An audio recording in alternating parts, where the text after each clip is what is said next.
Good evening guys, welcome to study with Sunita channel. Guys, आज मैं आपको भविष्य काल पढ़ाने जा रही हूँ। ठीक है, प्रीवियस वीडियो में मैं आपको वर्तमान काल और भूतकाल पढ़ा चुकी हूँ। मैंने काल को बहुत अच्छे से डिफाइन करके आपको बताया है, परिभाषा उदाहरण सहित बताया है। आपको उस वीडियो को देखना होगा तो लिंक डिस्क्रिप्शन में दे देंगे, आप देख लीजिएगा। ठीक है, और आज मैं आपको जो भविष्य काल पढ़ाने जा रही हूँ उसको चलिए स्टार्ट करते हैं। एक बार फिर से स्वागत है स्टडी विद सुनीता चैनल में। सबसे पहले तो देखिए, मैं प्रीवियस वीडियो में आपको काल की परिभाषा बता भी चुकी हूँ और आज मैं फिर एक बार रिपीट कर दे रही हूँ ताकि आपको अच्छे से आगे आपको भविष्य काल समझ में आ जाए। काल काल का मतलब क्या होता है? समय। ठीक है ना, काल का मतलब समय, इसको इंग्लिश में हम टेंस बोलते हैं।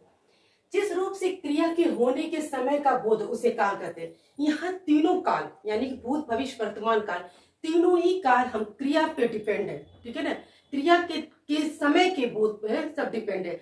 चाहे वो क्रिया का जो क्रिया अगर वर्तमान में चल रही होगी तो क्या होगा? वर्तमान काल। भूत में हुआ होगा तो भूत काल, और आने वाले समय में होगा तो भविष्य काल। यानी कि क्रिया पे ही काल डिपेंड है। ठीक है ना, अब आगे देखते हैं। भविष्य काल हमको आज पढ़ना है। तो भविष्य काल की परिभाषा क्या है? क्रिया के आने वाले समय में होने का जो बोध हो वो हम क्या कहते हैं? भविष्य काल। देखिए, अब आने वाला समय यानी कि जो काम हम करेंगे, अभी किए नहीं है, करने की सोच रहे हैं, करेंगे। ठीक है वो होता है आपका भविष्य काल, जिसमें क्या है आपका ट्रिक्स है, मतलब समझने के लिए गा गी गे। ठीक है, जो आप उसमें इंग्लिश में फ्यूचर टेंस में भी पढ़ते हैं गा गी गे, उसी तरह से आपके हिंदी में भी है गा गी गे। यानी खाना खाएंगे, अभी खाना खाए नहीं है, खाना खाएंगे, पढ़ेंगे। जो इस तरह का जो वाक्य होता है वो क्या होता है? भविष्य काल का। भविष्य काल हमें पता नहीं होता क्या, बस करेंगे। ठीक है ना, वो आने वाला समय होता है। अब देखिए, भविष्य काल के कितने भेद होते हैं। जैसे आपको प्रीवियस वीडियो में आपको वर्तमान काल भूतकाल के भेद पढ़ाया गया, उसी तरह से भविष्य काल के भी भेद होते हैं। भविष्य काल के कितने भेद हैं? 3। सामान्य भविष्य काल, संभाव्य भविष्य काल, हेतु मत भविष्य काल। देखिए, ये जो आपका टॉपिक है बहुत ही इंपॉर्टेंस है। आपके किसी भी टीचर्स भर्ती के एग्जाम के लिए, यूपीएससी या किसी भी गवर्नमेंट जॉब, सिविल सर्विस के लिए एग्जाम्स के लिए आपका हिंदी का बहुत इंपॉर्टेंस है और इस चैप्टर का भी बहुत इंपॉर्टेंस है। इसलिए इस वीडियो को ध्यान से पढ़िए और समझिए काल के चैप्टर को। चलिए, सामान्य भविष्य काल। सामान्य भविष्य काल से क्या मतलब है? सामान्य बात है, ठीक है ना, समान सही हो गया सामान्य भविष्य काल। अब इसकी परिभाषा क्या है? क्रिया के जिस रूप से आने वाले समय में सामान्य रूप से क्रिया होने का बोध हो। अब सामान्य से मतलब समान ही बात होगी, ठीक है ना। यहाँ भाई सामान्य बात है तो जिस रूप से आने वाले समय के सामान्य रूप से, ठीक है, बोध हो, वहां पे क्या होता है? सामान्य भविष्य काल। देखिए परिभाषा उससे उदाहरण से हम समझते हैं। अपूर्वा गाना सीखने जाएगी। ठीक है, अब देखिए, अभी हम ये जाएगी भी और नहीं भी जा सकती है। एक सामान्य बात है, एक बात कही जा रही है कि वो गाना सीखने जाएगी, डांस सीखने जाएगी। ठीक है, जाएगी, हो सकता नहीं भी जा सकती है, लेकिन वो सीखने जाएगी, एक सामान्य बात है। इसी को हम कहते हैं सामान्य भविष्य काल। एकदम साधारण सी जो बात हो वही होगा आपका सामान्य भविष्य का, सामान्य वर्तमान, सामान्य भूत, इसे सामान्य बातें जो होंगी। हम विद्यालय जाएंगे, हो सकता है विद्यालय जाएंगे, हो सकता है नहीं भी जाएंगे, लेकिन हम विद्यालय जाएंगे, एक सामान्य बात है, हम जाएंगे, तो वहां पे हो जाएगा सामान्य भविष्य का काल। संभाव्य भविष्य काल। संभाव्य भविष्य काल आपको प्रीवियस वीडियो में भी बताया गया है। संभाव्य से क्या? संभावना व्यक्त करना, वो काम होगा नहीं होगा, संभावना जिसमें हो वही होता है संभाव्य भविष्य काल। इसी ठीक इसमें क्या है? जहाँ आने वाले समय की परिभाषा वही है, आने वाले समय में क्रिया होने अथवा करने की संभावना का बोध हो कि हो सकता है ये काम हो जाए। ठीक है, संभावना जहां होने का बोध होगा वहां होगा आपका संभाव्य भविष्य काल।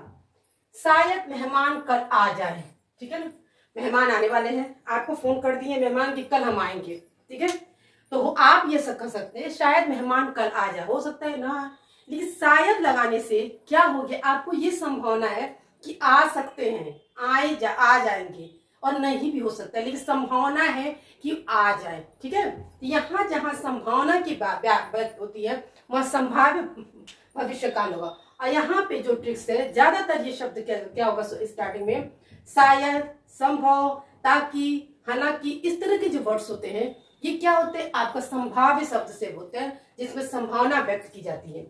शायद मेहमान कल आ जाए, शायद मेहमान कल आ जाए, वो कहे हैं तो हो सकता है आ जाए।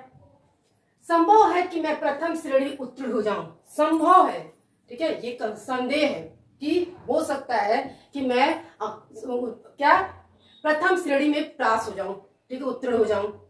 क्यों?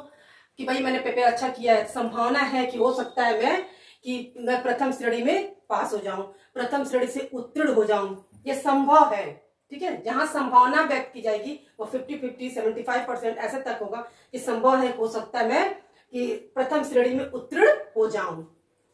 अब आपका लास्ट है हेतु सबसे कम आपके प्रकार, यानी कि भेद जो है भविष्य काल के ही हैं। केवल 3 भेद आपके हैं इसमें, सामान्य भविष्य काल, संभाव्य भविष्य काल और हेतु मत भविष्य काल, ठीक है। हेतु मत भविष्य काल क्रिया के जिस रूप से एक कार्य का पूरा होना दूसरी आने वाले समय की क्रिया पर निर्भर हो, यानी कि इसमें आपका 2 क्रिया होगी और 2 वाक्य होंगे, जो एक क्रिया दूसरी क्रिया पर निर्भर होगा।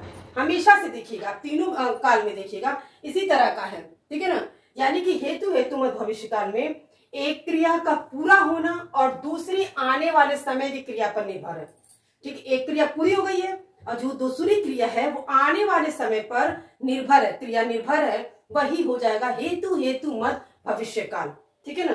जैसे देखिए इसमें क्या होगा, आपका ट्रिक से पहचान जाइएगा, इसमें 2 क्रिया होती है और 2 वाक्य भी होगा।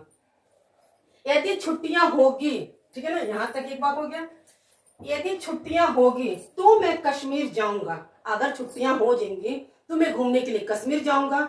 ये एक क्रिया क्या पूरी हो गई आपकी, छुट्टियां होगी, और दूसरा क्या है, अगर पूरी हो गई होगी तो मैं भविष्य में क्या कश्मीर जाऊंगा, शिमला जाऊंगा, इस तरह से। जब भी होता है ना गर्मी की छुट्टी होगी तो हम लोग बोलते हैं अगर गर्मी की छुट्टी होगी, हो जाएगी या होगी तो मैं यहाँ घूमने जाऊंगी, ऐसा होता है। उसी तरह से यहाँ पे भी यदि छुट्टियां होगी तो मैं कश्मीर जाऊंगा, ठीक है ना।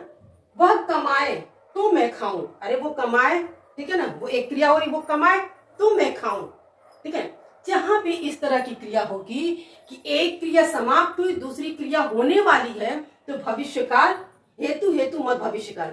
इसी तरह प्रीवियस वीडियो वर्तमान भी है और आपका क्या है भूतकाल में भी इस तरह से है, वहां भी एक क्रिया, लेकिन वहां पे अंतर यह है कि यहाँ भविष्य काल की बात है, एक क्रिया समाप्त दूसरी क्रिया होने वाली है, आने वाले समय की बात है, ठीक है ना। तो यहाँ पे एक बार मैं आपको फिर से रिपीट करा देती हूँ ताकि आप कभी भी काल भूल नहीं सकते, और स्पेशली आपको भविष्य काल तो और भी नहीं भूलेंगे, क्योंकि बहुत ही छोटा कम भेद और आपको बहुत अच्छे से समझ में आ जाएगा।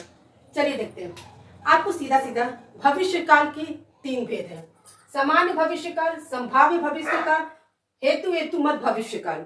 सामान्य भविष्य काल में क्या है, सामान्य सी बातें हैं, ठीक है ना।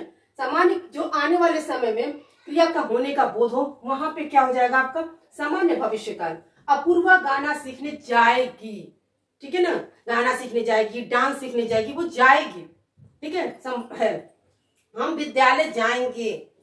फिर उसी तरह संभाव्य भविष्य काल, संभावना है, ये काम करने की संभावना है कि ये काम हम करेंगे, ठीक है। शायद मेहमान का आ जाए, हमेशा से देखिएगा संभाव्य भविष्य काल में हमेशा जो संभावना जो होती है, शायद, संभव, हालांकि, ताकि, इस तरह के जो वर्ड्स होते हैं, वो शब्द होते हैं, ठीक है, वो आपके क्या होते हैं संभाव्य भविष्य काल में। शायद मेहमान कर आ जाए, संभव है कि मैं प्रथम श्रेणी में उत्तीर्ण हो जाऊं, इस तरह, ठीक है, ये होगा आपका संभाव्य भविष्य काल। हेतु मत भविष्य काल, ठीक है, ये क्या है, एक क्रिया समाप्त होने दूसरी क्रिया आने वाले समय में जो होगा वो आपका हेतु मत भविष्य काल होगा। लेकिन यहाँ पे 2 क्रिया पहचानने का ट्रिक ये है कि 2 क्रिया होगी और 2 वाक्य होंगे। इसके पहले वाले में ऐसा नहीं है, ठीक है ना, लेकिन इसमें क्या है 2 क्रिया 2 वाक्य, जिसमें एक क्रिया समाप्त दूसरी क्रिया, एक क्रिया दूसरी क्रिया पर निर्भर है। जैसे देखिए, क्रिया के जिस रूप से एक एक कार्य का पूरा होना दूसरी आने वाले समय की क्रिया पर निर्भर हो। यदि छुट्टियां होंगी, अगर छुट्टियां होंगी एक क्रिया होगी तो मैं कश्मीर जाऊंगा, ठीक है ना। वह कमाए तो मैं खाऊं, वह कमाएगा तो मैं खाऊंगी, ठीक है ना, खाऊं। देखिए आपको ये काल, आपका ये आपकी काल का जो चैप्टर है वो पूरा हो गया, यानी कि तीनों काल आपके मैंने पढ़ा दिया और आपको बहुत अच्छे से समझा दिया। आपको एग्जाम में, किसी भी एग्जाम में आपको कोई भी परेशानी नहीं होगी। आप इसको अच्छे से पढ़िए और इसको समझिए। ठीक है, मिलते हैं नेक्स्ट वीडियो में।